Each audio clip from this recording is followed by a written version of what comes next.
Hello students, so our topic is Le Chatelier principle. So according to this principle, a chemical reaction at equilibrium, if subjected to any change in temperature, its pressure or volume or any concentration, then equilibrium shift itself towards the direction which minimize its effect.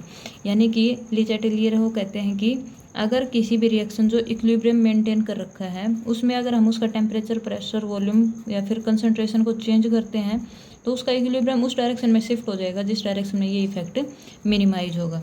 So according to Le Chatelier principle, if we change the concentration of reactant or product, then we observe that if we increase the concentration of reactant or decrease the concentration of product, अगर हम reactant की concentration increase कर दें या फिर product की concentration को decrease कर दें तो क्या हो जाएगा, इक्विलिब्रियम हमारा फॉरवर्ड डायरेक्शन में शिफ्ट हो जाएगा.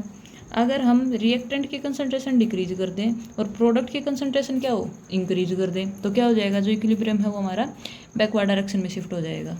ठीक है. नेक्स्ट है effect of temperature. Effect of temperature में क्या हो जाएगा भाई, अब तक हमने स्टडी किया है कि रिएक्शन है वो दो टाइप के होते हैं, एंडोथर्मिक रिएक्शन, एक्सोथर्मिक रिएक्शन.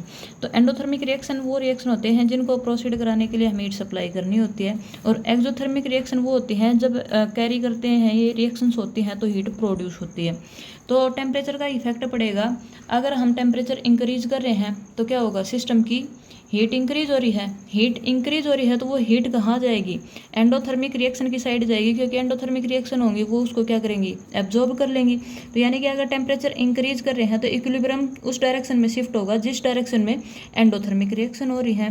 और टेम्परेचर अगर हम डिक्रीज कर रहे हैं यानी कि वहाँ पे क्या है, हीट की डेफिशिएंसी आ रही है, तो उस डेफिशिएंसी को मेंटेन करने के लिए हमें क्या करना होगा, इक्विलिब्रियम है वो उस डायरेक्शन में शिफ्ट हो जाएगा जिस डायरेक्शन में क्या है, एक्सोथर्मिक रिएक्शन है. फॉर एग्जांपल अगर हमारे पास कोई रिएक्शन है इस टाइप से, अगर हम टेम्परेचर इंक्रीज कर रहे हैं तो यहाँ पे क्या होगा भाई, जो इक्विलिब्रियम है वो किस डायरेक्शन में आ जाएगा, बैकवर्ड डायरेक्शन में आ जाएगा. और अगर हम टेम्परेचर डिक्रीज कर रहे हैं तो हमारा इक्विलिब्रियम है वो फॉरवर्ड डायरेक्शन में शिफ्ट हो जाएगा, क्योंकि हमारी जो फॉरवर्ड रिएक्शन है वो एक्सोथर्मिक रिएक्शन है और जो बैकवर्ड रिएक्शन है वो कैसी है, एंडोथर्मिक रिएक्शन है.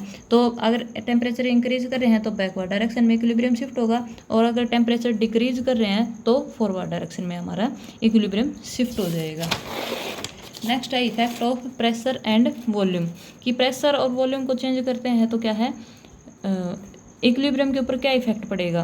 तो जब अगर हमारे पास कोई जनरल रिएक्शन कंसीडर कर ली जिसमें क्या है, रिएक्टेंट के 4 मोल्स प्रेजेंट हैं और प्रोडक्ट के 2 मोल्स प्रेजेंट हैं, तो अगर हम प्रेशर इंक्रीज करेंगे तो हमारा जो इक्विलिब्रियम है वो higher number of moles to lower number of moles की साइड शिफ्ट हो जाएगा.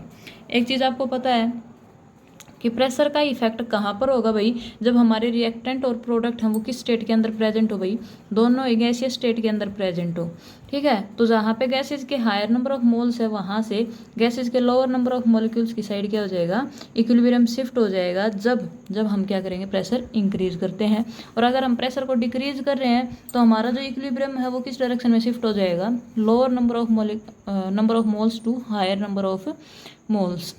नेक्स्ट है effect of addition of inert gas on the equilibrium. तो इसमें हम दो केस लेके चलेंगे, एट कांस्टेंट वॉल्यूम और एट कांस्टेंट प्रेशर. अगर हमारा वॉल्यूम कांस्टेंट है और उसके अंदर अगर हम इनर्ट गैस ऐड कर रहे हैं तो क्या वो इक्विलिब्रियम के ऊपर कोई इफेक्ट नहीं पड़ेगा, equilibrium as it is maintain रहेगा. बट अगर एट कांस्टेंट प्रेशर हम क्या कर रहे हैं, इनर्ट गैस ऐड कर रहे हैं तो क्या है, अगर गैस के अंदर अगर हम गैस ही ऐड कर रहे हैं तो total number of particles increase हो रहे हैं, तो ओवरऑल प्रेशर क्या हो जाएगा, इंक्रीज हो जाएगा. लेकिन प्रेशर हमें क्या करना है, मेंटेन करके रखना है, कांस्टेंट रखना है. तो क्या हो जाएगा, जो इनर्ट गैस ऐड कर रहे हैं उसके कारण हमारा नेट वॉल्यूम इंक्रीज हो जाएगा, और नेट वॉल्यूम इंक्रीज होगा तो number of particles per unit volume वो क्या हो जाएंगे, डिक्रीज हो जाएंगे.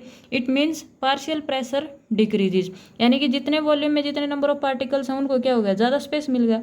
ज़्यादा स्पेस मिला तो क्या होगा, उनका जो पार्शियल प्रेशर है वो क्या हो जाएगा, रिड्यूस हो जाएगा. इसलिए जो हमारा इक्विलिब्रियम है वो शिफ्ट हो जाएगा low number of molecules to या फिर low number of moles to higher number of moles. यही हमारा ले चैटेलियर प्रिंसिपल.